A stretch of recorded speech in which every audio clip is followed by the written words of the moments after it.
Yep, absolutely.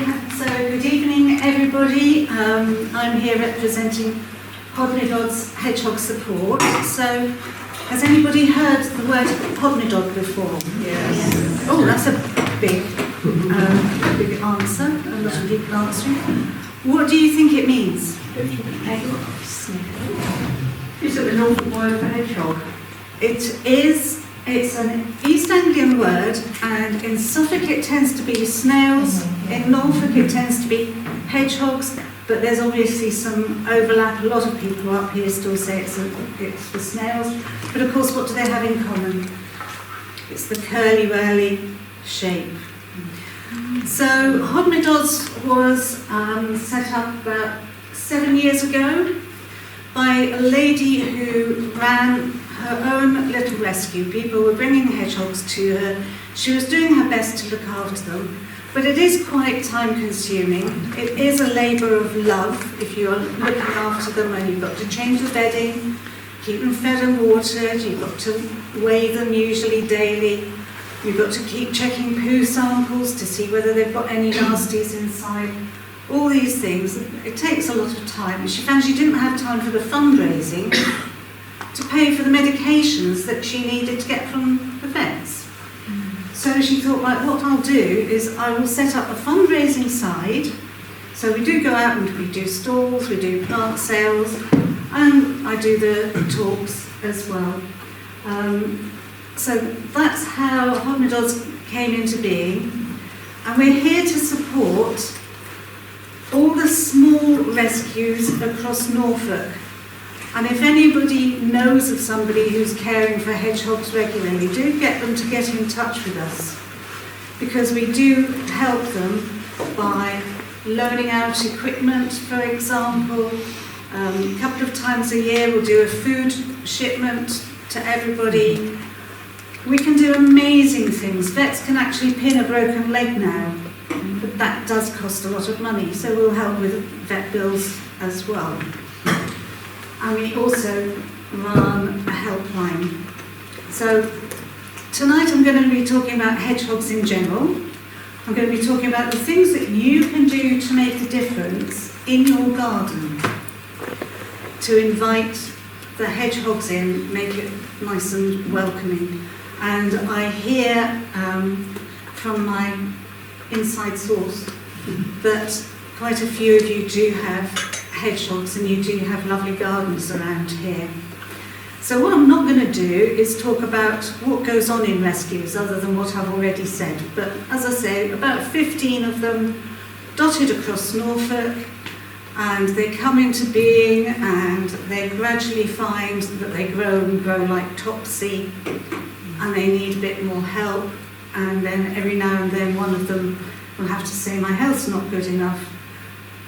If we've loaned them equipment, that will come back to us to loan out to another rescue. But if you are interested in the rescue side and the release side as well, we do have a representative of one of the Norwich rescues here tonight, which is Sandra, who's sitting right in the middle. Would you like to stand up so people can see you, because it's a bit dark?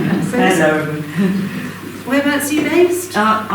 We have two rescues. We work together, Thorpe and Sandhouse, and we work very much together. We started working with Tracy along Stratton and her rescue, and then we set up in Thorpe, which is near where I live in Sproston. Then a friend offered us a space in his garden in Sandhouse. So I've currently got 25 in a caravan at the back in some house, and that takes a lot of doing every day, I have to say. And lots of little ones coming in now, because we've got autumn juveniles. But I can talk to you about that afterwards. But there's plenty going on with the rescue, certainly, and it's very full on. And the Hodmedods support is very, very important to us. The helpline is absolutely brilliant as well, because it just means the hedgehogs that are found are brought to us, and they get the help they need.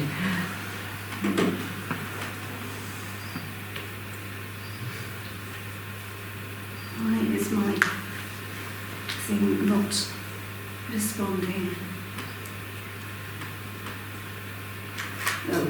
to start it up again, I think.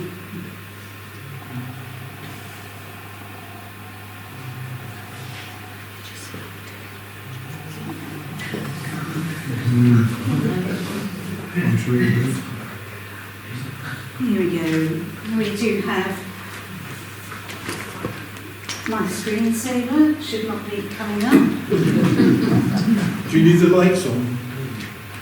No, I need my glasses, which is what I left in the car. Need to go together? I think I'd better have. Okay. I should just briefly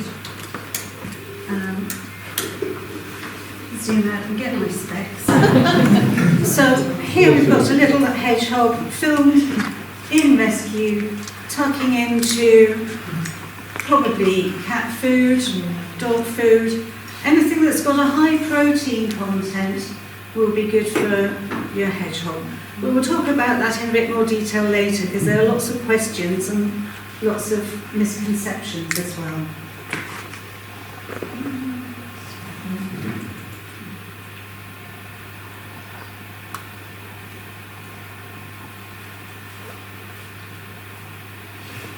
Why is it not going forward automatically?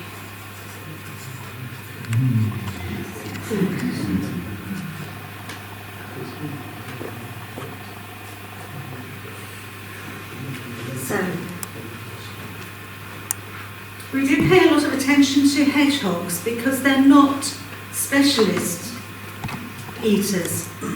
They eat a wide variety of things that you and I would just call creepy crawlies. So, insects, worms, caterpillars, moths, spiders, anything like that, they're quite happy to tuck into. So they're not like the giant panda who can only eat one thing. And then if the panda can't find it, that's it, it's game over. Our hedgehogs do eat a wide variety of foods, and so they are a good indicator. If they're having problems finding food, there's a problem with the natural world. And I think I don't know if anybody's been to Clyde Visitor Centre on the North Coast. I know it's the other end of the county to you. Yeah. Yes. And Yes. they've got Hugh Warwick talking up there tomorrow night. And he's one of the main people to talk about this.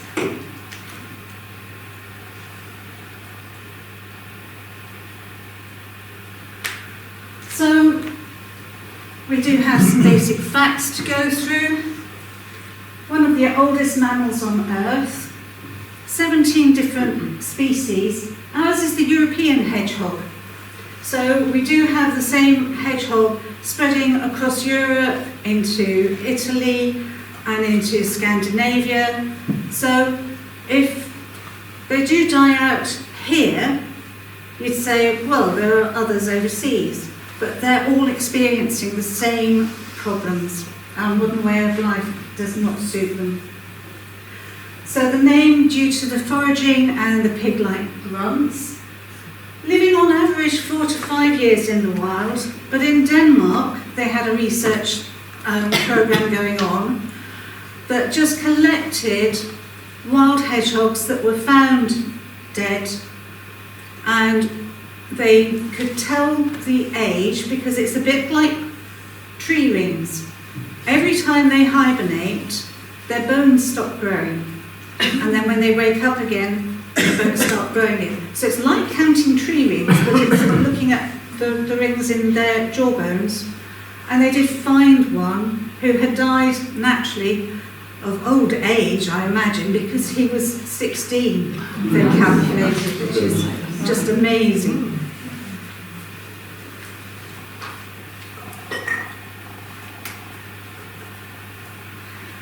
So, I'm sure you're aware, they're nocturnal, their eyesight is really poor, they depend a lot on their smell and their hearing, and we all know they're spiky creatures. They curl up into a ball as a defense mechanism, about 7,000 spines. It's about the same as the number of hairs you've got on your head. and they are just modified hares. But we've got a video now that was taken in a feeding station, and I don't know whether this will show up very well on your video, but let's try it anyway. We do put plastic boxes out as feeding stations, and you can see this little hedgehog has got a dish in front and there's an entrance behind him. So this was filmed somewhere in Helston, somebody's back garden. They put out a plastic box to protect the food. And you can see his nose goes down and it goes down until he is just a ball of spines. But the very first thing he did was freeze, and this is what it does for a lot of our hedgehogs on the roads, is if they hear a noise that surprises them. Do you want to watch that again? So if you watch, he hears a noise and he freezes before his head goes down.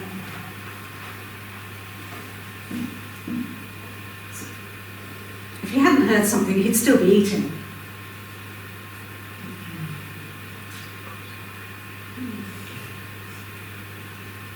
And it is quite extraordinary how tightly they can curl up. And they do this because they have got a complete ring of muscle underneath the skin that pulls tight and pulls everything close together. So if you think of if you've got a hoodie or a raincoat with a hood and you pull that drawstring tight, and you see little kids sometimes seeing how tight they can draw it, and gradually it comes in and hides their face completely.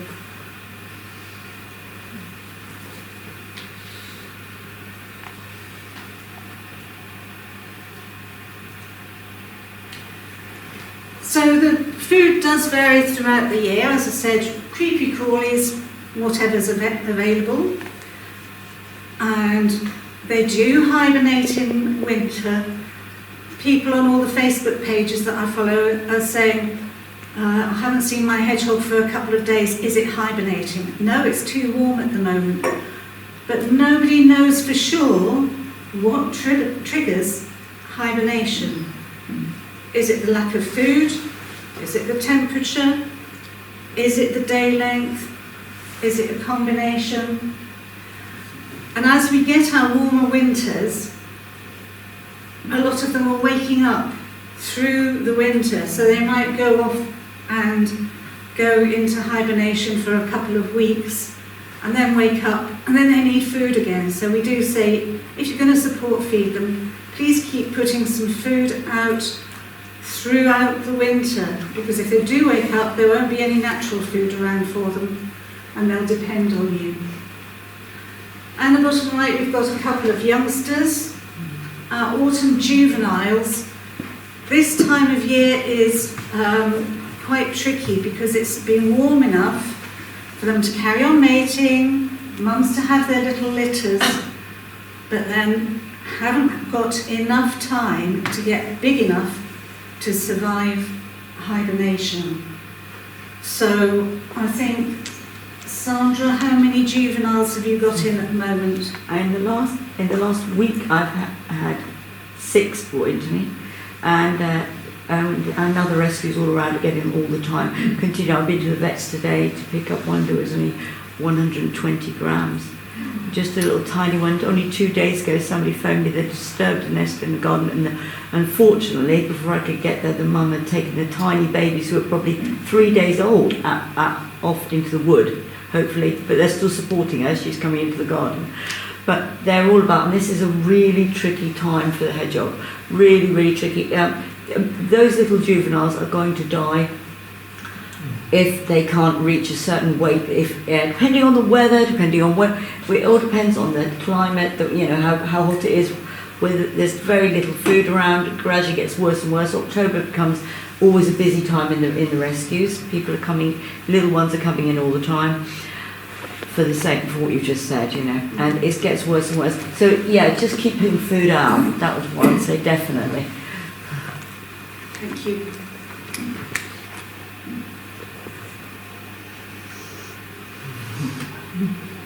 So they are just like kittens and puppies, and you'll see films of their mums carrying them just like kittens and puppies by the scruff of the neck, and they love getting themselves into a heap as well, climb over one another, who cares? They are very cute.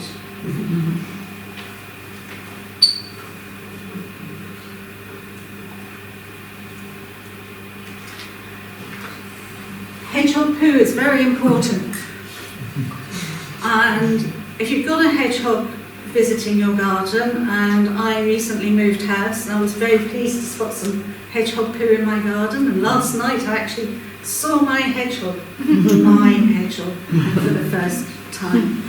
But it is typically black and shiny and cylindrical, and the reason it's black and shiny is because they love those crunchy insects. Beetles are one of their favourites, and that gives it the black and shiny colour that makes it look different to anything else. So you've got a 50p on there to give you an idea of the scale. And as I say, rescues do spend a lot of time looking at poo samples.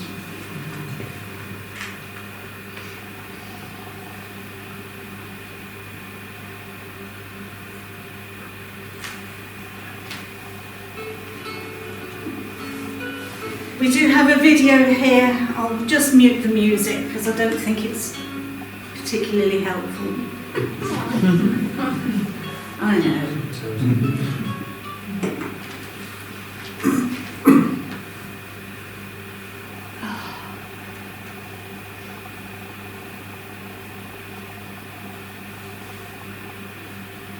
That's not the right one. I skipped ahead somehow. Right. So I said that we'd like to use these plastic boxes to make feeding stations, a nice waterproof place to leave your food and water. And we have got a female there who's happily chomping away on her food, and the male is trying to get her attention, and she is really not bothered.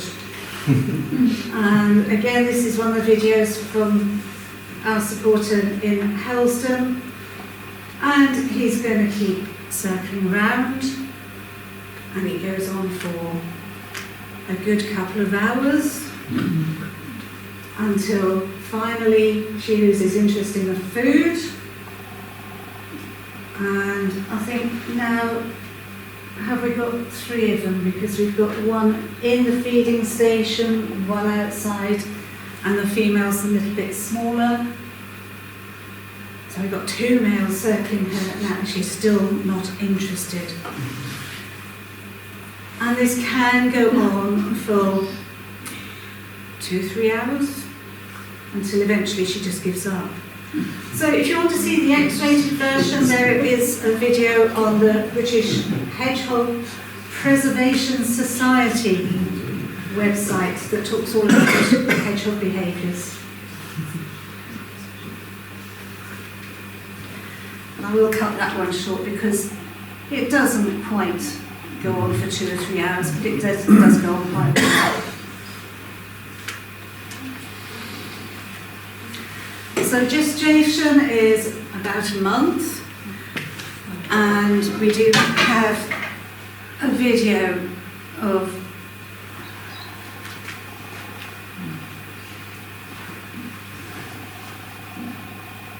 we have a very pregnant mum here. Just look at the angle of her legs as she is trying to carry her babies. She looks about fit to pop the way she's walking.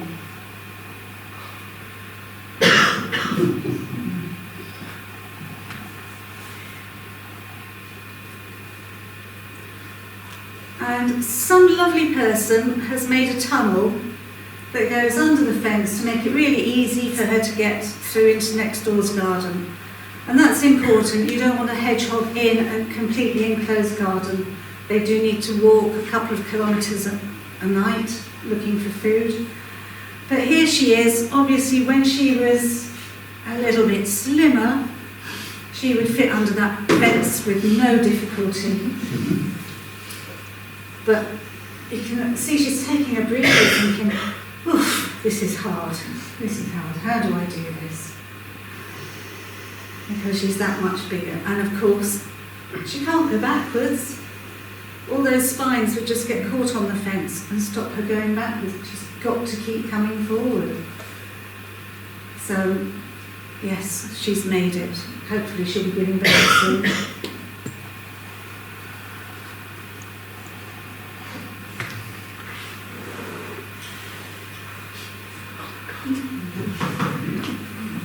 I mean, it's impressive that she's managing to move at all, to be honest, with all those babies.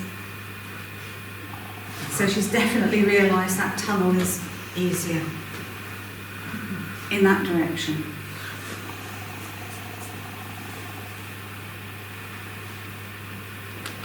Oops. So 2 to 6 hoglets is the norm. Sandra, have you ever seen a litter bigger than 6? Well, I did pick up, I've had some, this year I've had 5 disturbed nests, and all of which luckily we have been able to help, and the mums, but often it's someone's moved a shed, okay, so move a shed, and surprisingly underneath there's some tiny baby hedgehogs, and so I've had 5 mums that I've picked up with their babies. The best thing, if this happens to you, is one, don't panic. Secondly, think, right, don't let the mum go anywhere. If those babies are really, really tiny, the only chance, for them to survive is if mum is with them. And so basically keep as calm as you can, wear gloves, scoop up everything very, very carefully, I mean incredibly carefully, popping her into a box very, very quietly, all her nest materials, and then getting a rescue and getting contact for a rescue immediately. I've had, one of them, well, there were 7 babies they counted, but I only ever saw 6, and we were able to get 5 through. Sue and John have had them in their garden, and we've had at the moment I've got one with 5. But they've all come through all right, but it's full on. Absolutely. So they will start foraging when they get to about 4 weeks old. They'll be out foraging with their mother. But when they get to about 10 weeks old, they all go their separate ways. The family doesn't exist anymore, and they don't recognise one another. If they come across one another, they're all separate individuals. But we do have some lovely baby hedgehogs down the bottom here. It's a little bit fuzzy, I think, because it's on an angle. But when they're first born, they're pink and white, and they are so cute. They look like little nail brushes. And here you can see they're just getting, the pink in the face is just starting to darken, and the spines are also starting to darken. And gradually, as they fall out, they'll get their new darker brown spines.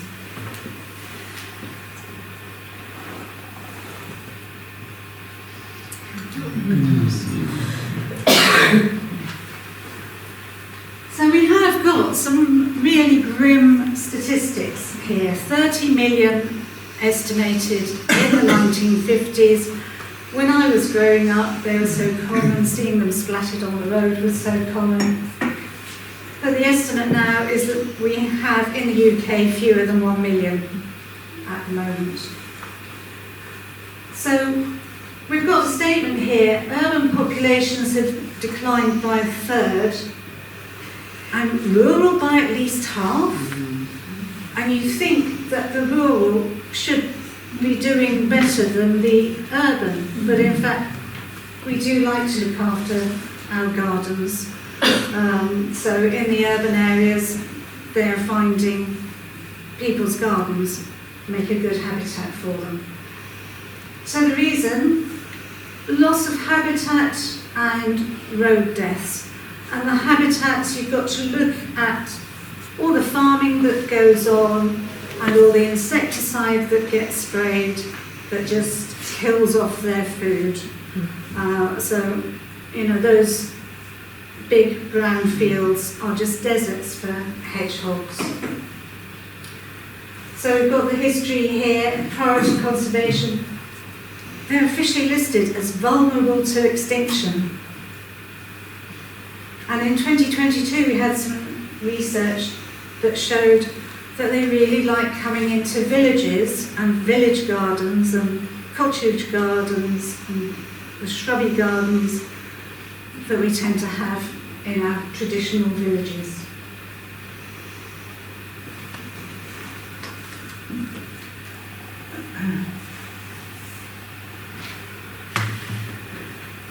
So this is one of these things you never know where to start. So randomly we start in spring, when they wake up and start feeding. Spring and summer is breeding. Autumn, they need to build up their fat reserves in order to be able to hibernate. But because our climate is changing, we're getting much warmer weather, the breeding season's going on for longer, so mums are going to be putting all their bodily strength into feeding the juveniles when they should be building up the fat reserves to prepare for winter when they need to collect their winter bedding to make their nest a hibernaculum. They hibernate in a hibernaculum, and if it's cold they will hibernate. But as I say, we don't get very long cold spells the way we used to when we were younger. So they might sleep for a few days, a week, and then wake up again.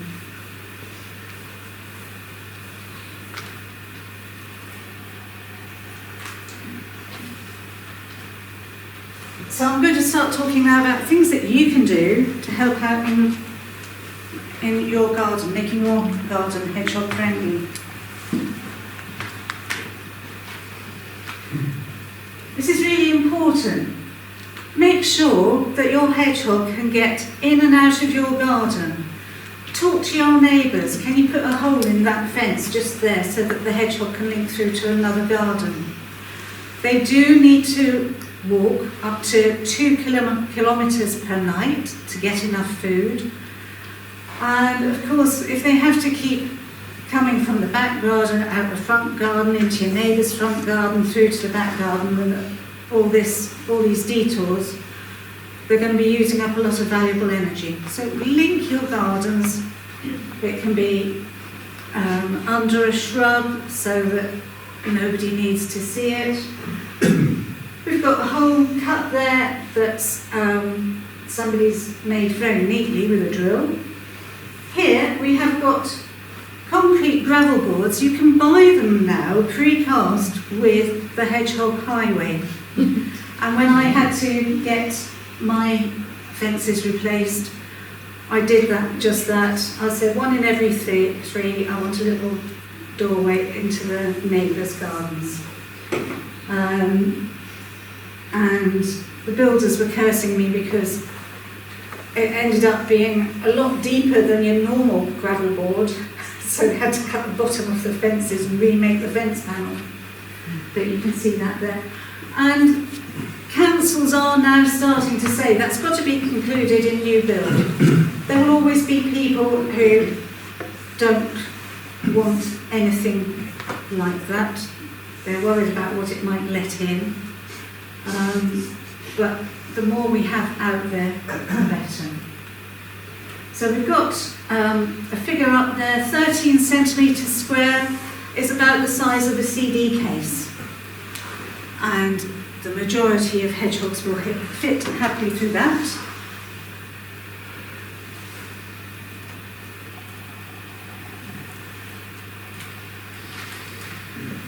You've got a good look here of the plastic boxes that we use.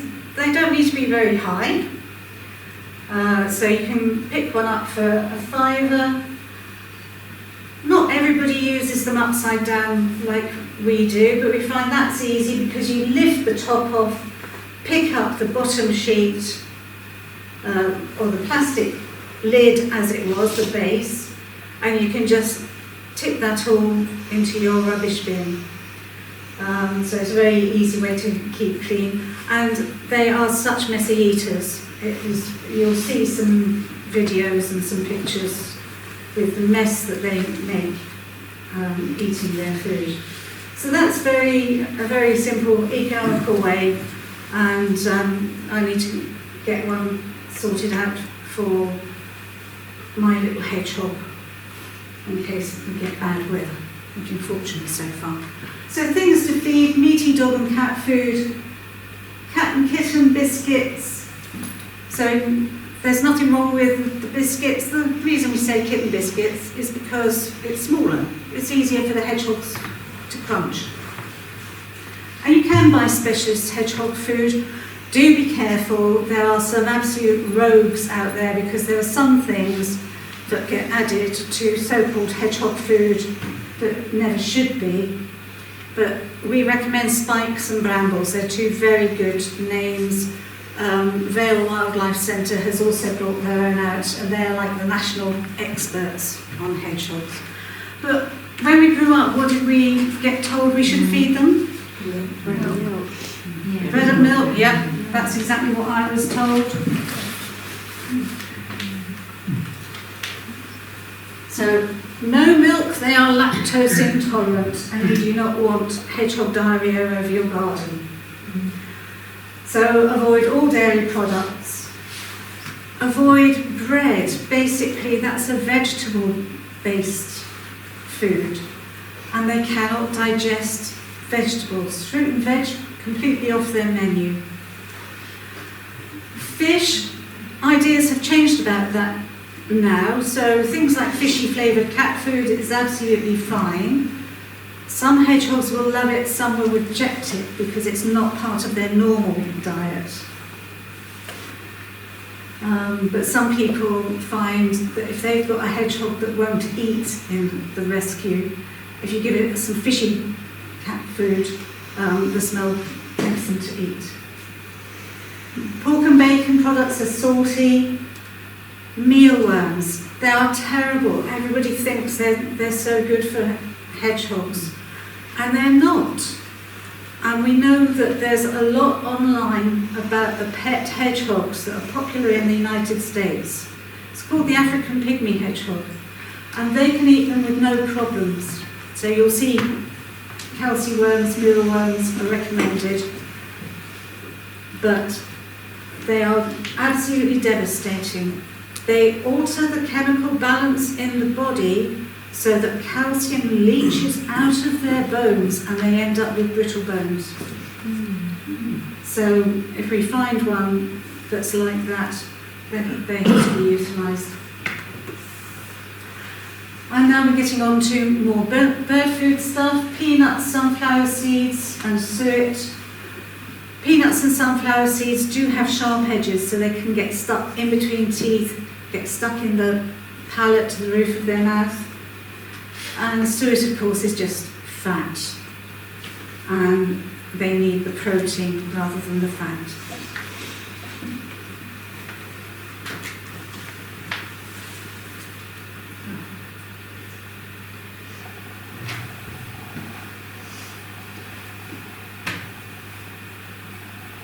And yes, we have some visitors.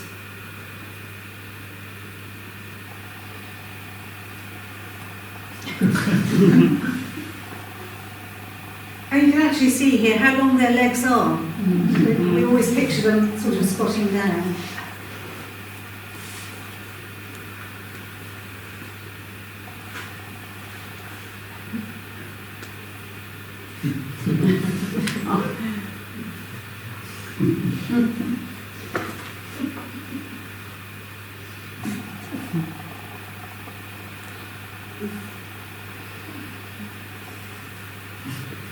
You see what I say about them being messy eaters? The state of this feeding station now, after a few have been in, There goes the big fat one. Here comes the tiddler who's been waiting his turn. Well, he might come in a minute. He's got to get his confidence up.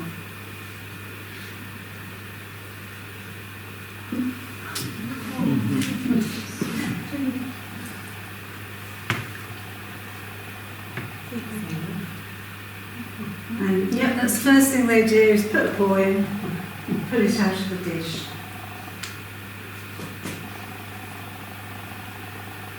This will come back to a proper picture.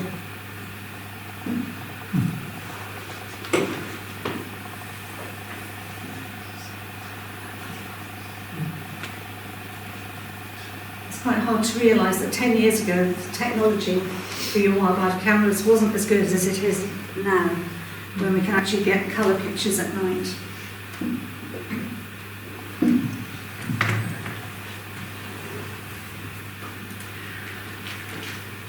So, plants and shrubs. A lovely garden like this with lots of shrubs. Your hedgehog will come in and follow the fence line and go in and out of those shrubs, picking up whatever food it can find. The log pile is great because as it decays, the insects love it, and that's an instant buffet for your hedgehog. So that's great. And then we can also add a hedgehog house. I brought one along tonight that's made by one of our volunteers. We sell them for £40. They're very sturdy and they're suitable for hibernation. A lot of them that you see in the garden centres are just not sturdy enough for hibernation. So do come and have a look. If you're thinking about getting one, they need to have enough room to get plenty of insulation packed in there to keep them warm throughout the winter. And you can have a good look at the design. So yes, a hedgehog house is different to a feeding station because the hedgehog house has to be sturdy. The feeding station really doesn't matter. It's only got to protect the food.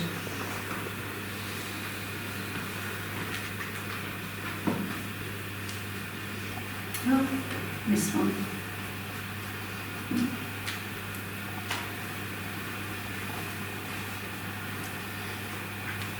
We've got a different type of hedgehog house that's basically a spiral type of shape. They are good enough for hibernation, they're roomy enough, and this one is clearly intent on making a good warm nest in there. So it's just going around picking up. I've tried counting that, I've lost count at 13 times. But it's picked stuff up in its mouth and taken it inside.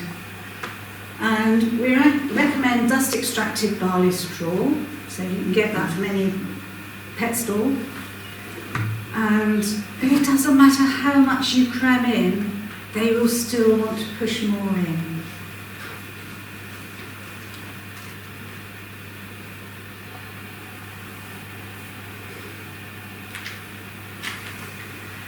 So there's a simple message: slug pellets are toxic to hedgehogs. The worst ones have been banned in the last year, so please don't go putting out anything that contains metaldehyde. That is really nasty. And seeing a hedgehog that's been poisoned is not a pleasant sight. There's nothing we can do, they have to be euthanized.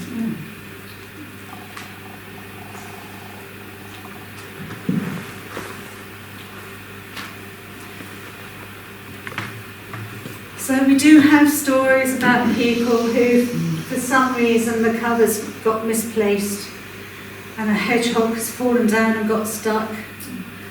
And we go down and we kneel down and we lie flat and we reach down. And of course, as soon as the hedgehog realises you're there, what does he do?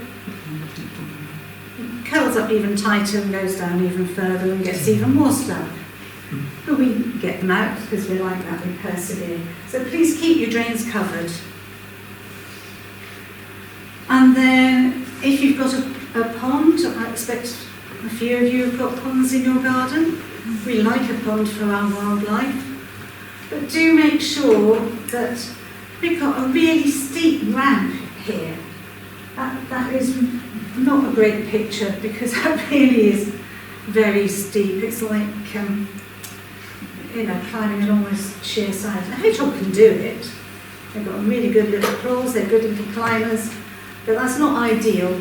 But make sure they've got a way to get out of the waters. There's nothing more distressing than coming down for your breakfast and seeing you've got a dead hedgehog stuck in your pond overnight. So can hedgehogs swim?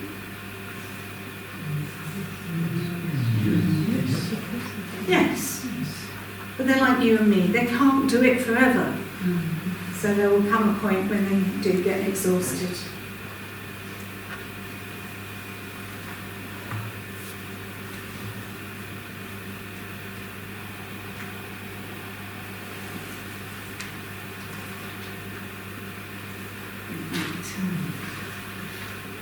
Litter. Hedgehogs will be tempted by leftovers in the bottom of tins and bottles and jars and things, so please don't leave litter out. I think I'm right in saying that these plastic can holders, it's many years since I've seen any of them. So fortunately the news got out and they were banned. And then we have got netting, and as I said before, your hedgehog can easily get tangled up. If it struggles to get free, it can get tangled up. So this one here was one that was rescued from a school football net. And the trouble with that is that as they struggle, it can get tighter and tighter and cause constriction injuries. And they're not necessarily obvious at first. So they must go to a rescue. They'll probably take it to a vet for an initial check. But then the rescue's got to monitor it to make sure it's not showing any signs of constriction. So it's not like a dog bite, you can see the wound. That's just where it's squeezed too tight and cut off the blood supply. And over here, it took me a while to work out what that was supposed to be. That's your pea netting that you buy in rolls from the garden centre, plastic netting that you grow your sweet peas and your peas up. So that's another one. Make sure that it doesn't go all the way to the ground. Same with a football net. If you have children come and play in your garden, you've got a football net for them. At the end of the day, go around with a handful of pegs and just peg up bottom few inches so that hedgehogs can actually get underneath that netting without getting tangled up.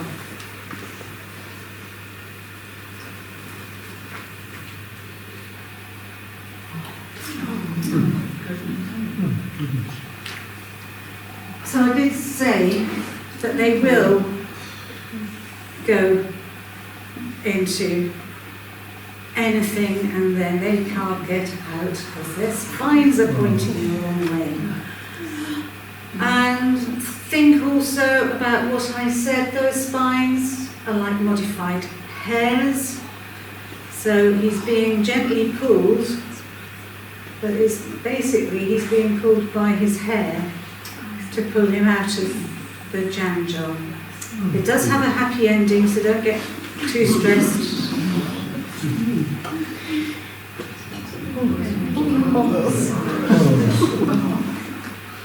And of course the first thing he does is curl up as tight as he can, and you can just see a sort of dimple in the middle there where his face was hiding. That's how well they curl up. Everything is really well hidden.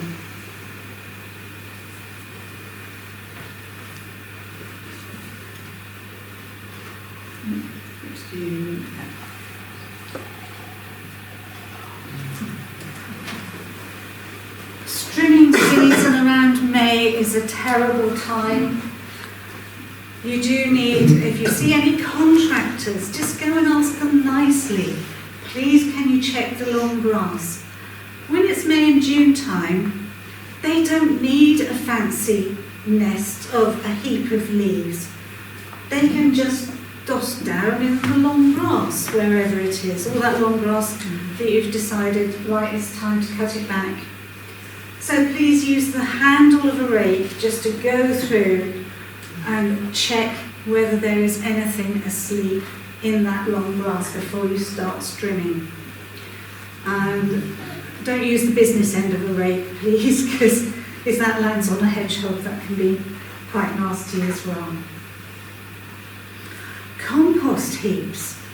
They're lovely warm places. I know somebody told me, oh, yeah, I've got a hedgehog who comes and sleeps in there. I can see where he goes in because he's taken a bit of plastic bag in with him and I can just see the hole. So they do like the heat. They do like to sleep in compost heaps. So again, please do what you can to check whether there's any wildlife in your compost heap before you start getting in seriously with the garden fork.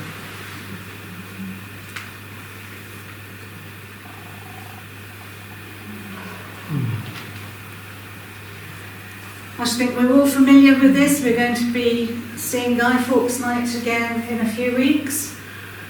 So if your village has a nice big pile of wood and everybody's been invited to add to it, it needs to be moved on the day when it's going to be lit in the evening, because it makes such a perfect place for a hedgehog to sleep, because it's got this lovely canopy of branches and all the dead leaves have dropped through down to the bottom. Perfect place for them to curl up and sleep. And of course, if it's in your own garden, use an incinerator, keep it off the ground.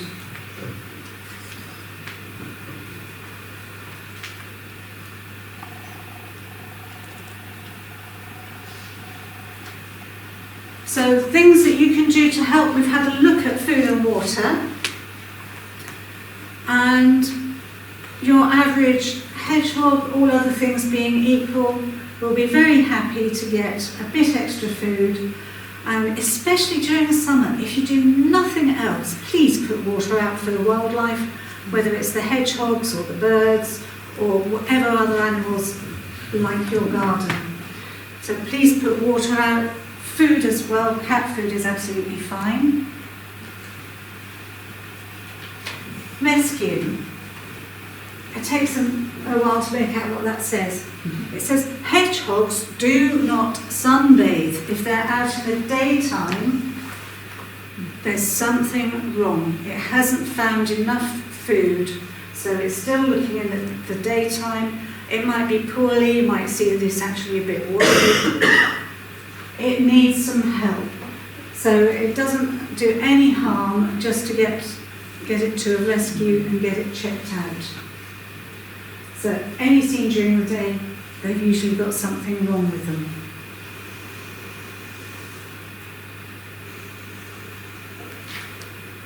So we do have the exception, and that is sometimes the mothers can't get enough food. So in summertime, the dark night time is shorter anyway. So in the evening, sort of 7 until 7 is fine, but daytime 7 till 7 is not okay, unless you see the hedgehog is, they say, moving with purpose. They've got a nice little stride, little march that they can do. But if it's looking a bit weedy and wobbly, it's going to need help.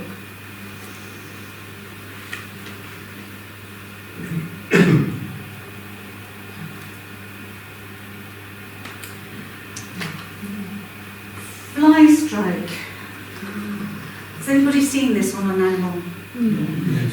Yes. It's not very nice at all, especially when you know what's going to happen. So these creamy patches are where the hedgehog has been too weak to move, and the flies have come along and laid their eggs actually on the hedgehog while he's alive.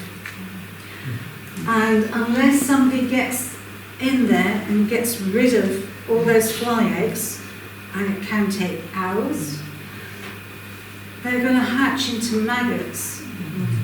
and they don't care whether the hedgehog's alive or dead.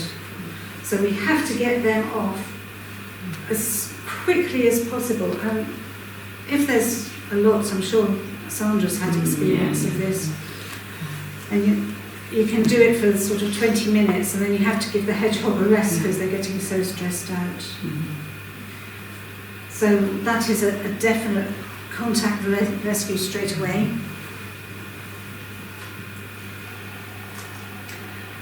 And to give you an idea of sizes, we've got an eating apple, 200 grams, that would be eating independently, wouldn't you think?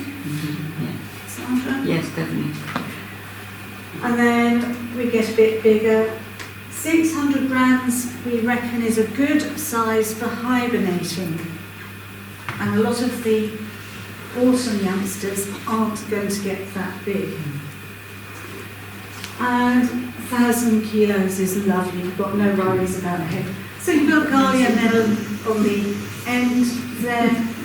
Your 600 grams is a bit bigger than the Gallia melon.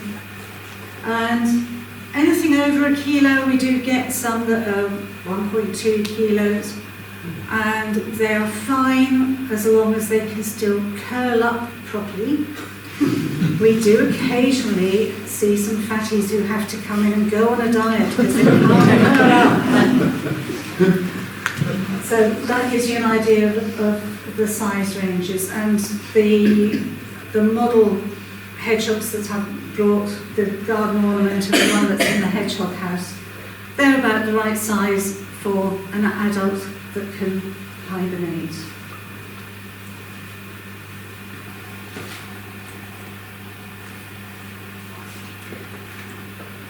So if they're not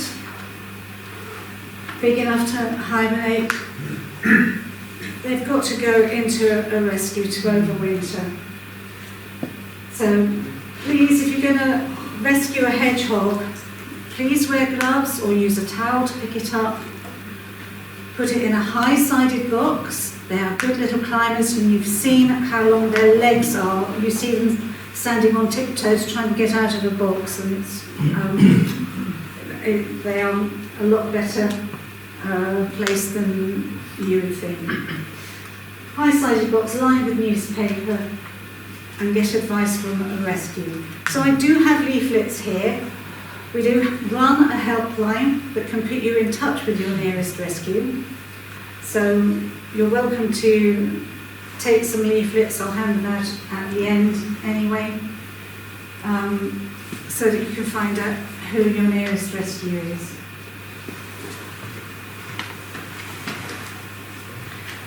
And of course we do sell our hedgehog houses. They're at £40 each. They're an absolute bargain. And we do generally say to people, we'll give you the phone number of the guy in Sprowston and go and collect it from his house. Nice Christmas present, it's about that time of the year. But do have a look, because if you're going to go to a garden centre, you're looking at twice that money and half the value. And just closing, if you need some advice, call our helpline. They're not all instantly experts on the helpline, but they can put you in touch with someone who is. Someone like Sandra, who handles hedgehogs every day, who knows all the common ailments, and basically, if in doubt, give them a ring. So I think that's all I've got to say. So do we have any questions? There must be questions. Yeah, well, thank you for that.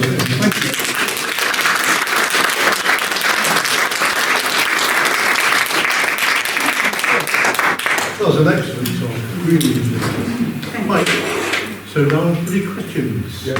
One over there already.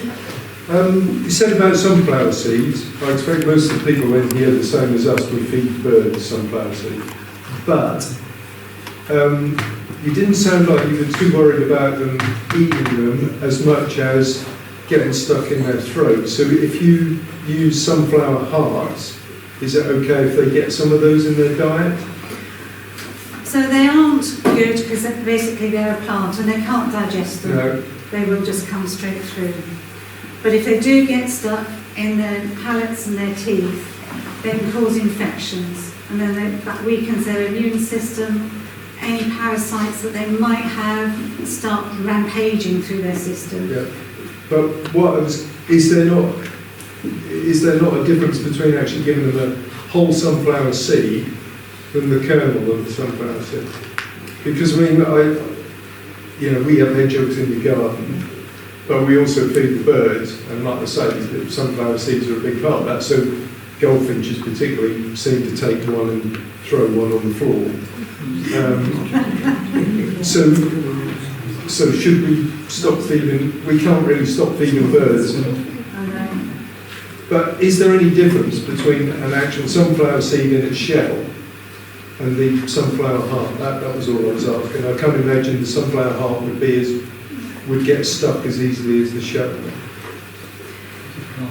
I'm not sure what the distinction is because they do come out into those seeds anyway. They're probably softer, aren't they? Because they're at a Sunflower hearts are very soft, but they're straight out of the plant. Yes. Then right. Yes. So ideally, don't let them get them at all. What we suggest that you do is you can get bird feeders with trays underneath that will catch any seeds that are scattered, or simply put a tray on the ground, and as the daylight finishes, you can just get that tray, remove it, clean it away for the night, and then put it back the next morning. So it's quite a simple operation just to get them out of their diet. This is a bit of a horrible question, really. We always get rat's nests in our compost heap, and I know I've got hedgehogs, and you've got hedgehogs, and the next door neighbour's got hedgehogs, but I hesitate to feed them because we have this rat problem. Yeah. Otherwise, because the back of our garden's got a sort of like a stably thing, and it's not very far from horses and that kind of thing. So I don't know. How do you exclude them?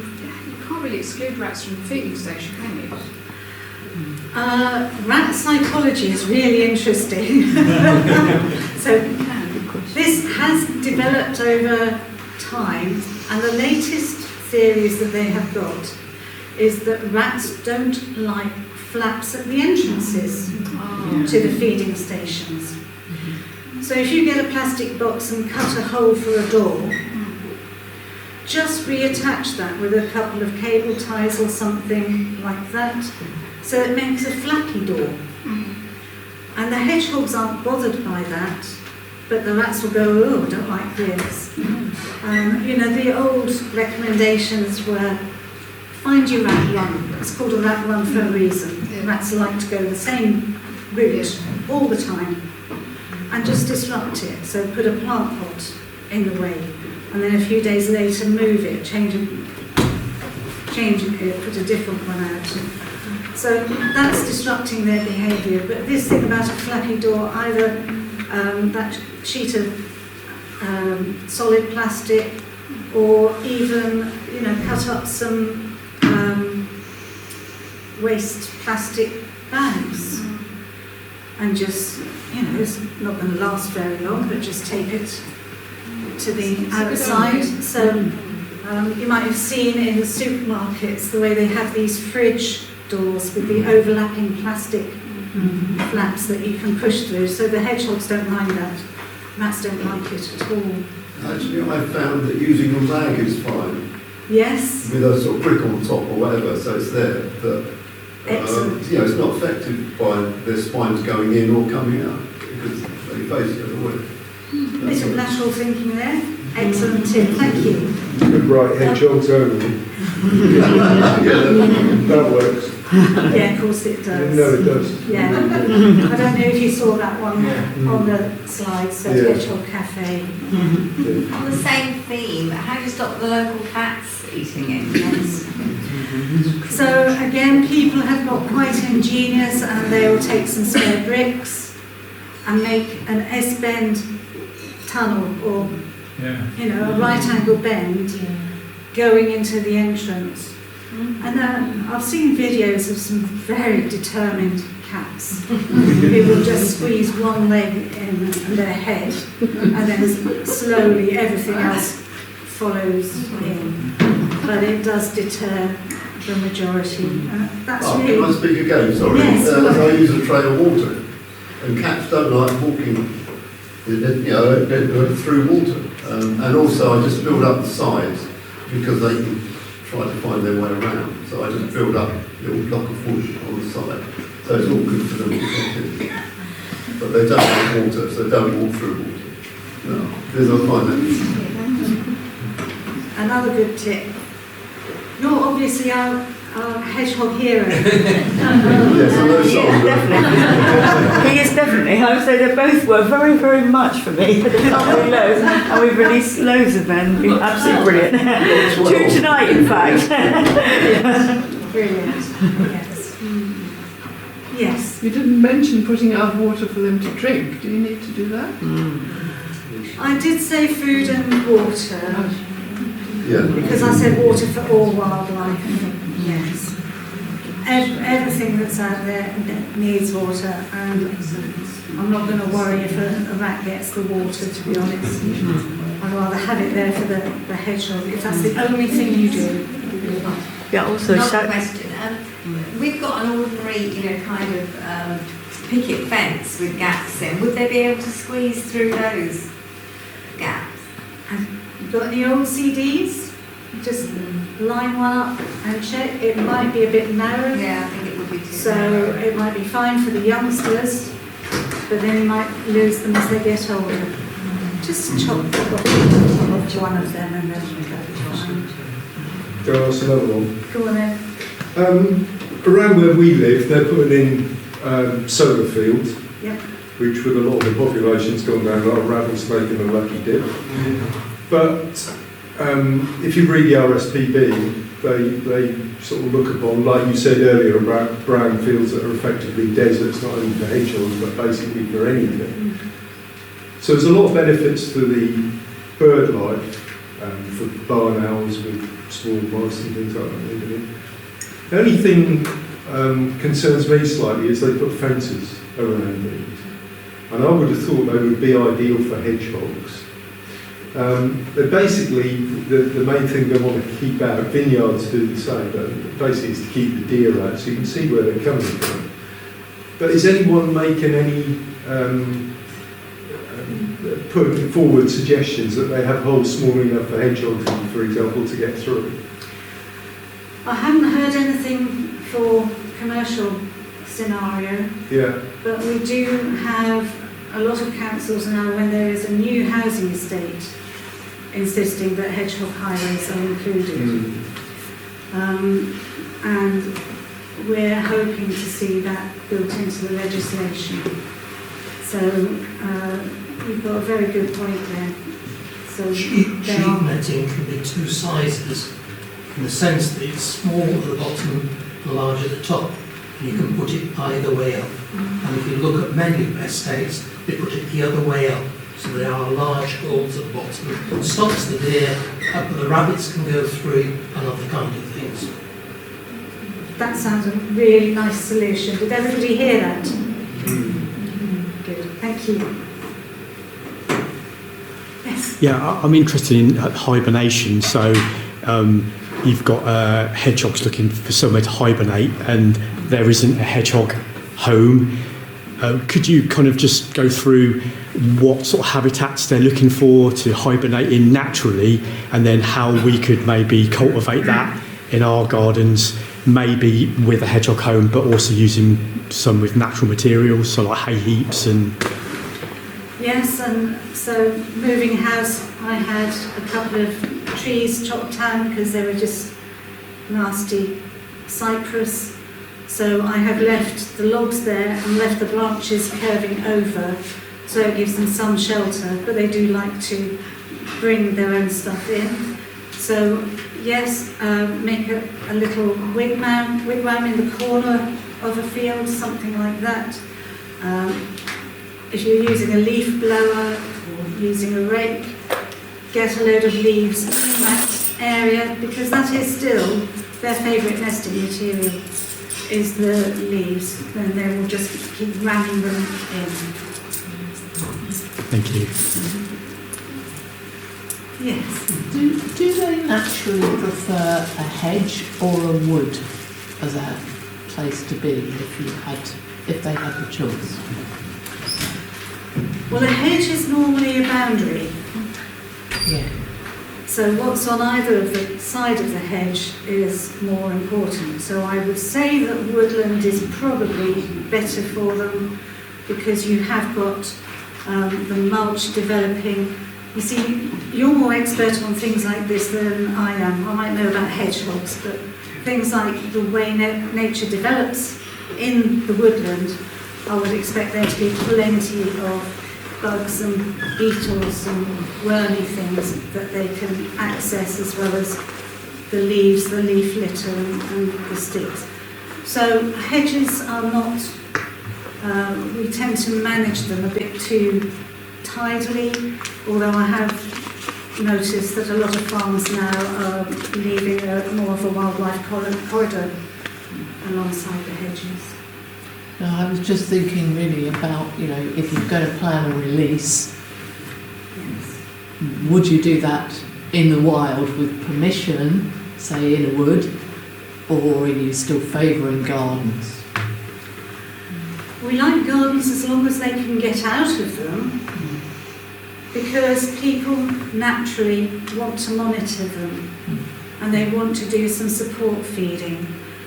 If a hedgehog is introduced to somewhere that's completely unfamiliar, it's got to spend a lot of energy trying to work out where its best food sources are. So if a garden backs onto woodland, fine, the hedgehog might decide to go and roam through the woodland, but yeah, we tend to be a little bit protective. I will say the only predator that a hedgehog has is the badger. So if you do have badger sets nearby, we do not want to release near there. So, yeah.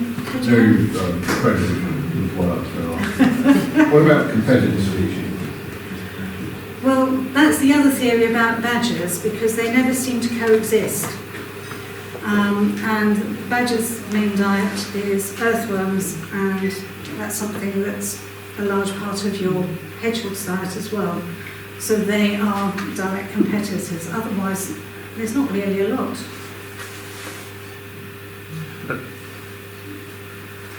Okay, then, so that's all the questions, or just time for one last one? So how much of a risk are badgers to the hedgehogs population then? There's a lot of debate. They don't seem to be a huge problem. As I say, they seem to naturally segregate themselves. But a badger's claws can uncurl a hedgehog. Yeah, I realise they can, but I just wonder how much of an issue. So they don't coexist. So basically, they get eaten if they are within the circle of. It is very rare, yes, to see them coexist. Sorry, just one more. So they're quite territorial hedgehogs, aren't they? Or aren't they? No. Oh, they're not? No. People will say that they've got 6 different hedgehogs, and sometimes they all come at the same time, and sometimes they come in one at a time. You do get very rare occasions of them fighting. There is sometimes some bullying, that one hedgehog will just start headbutting another one, who rolls up and gets rolled around the garden. So you're likely to get more than one hibernating in the garden if your garden is suitable.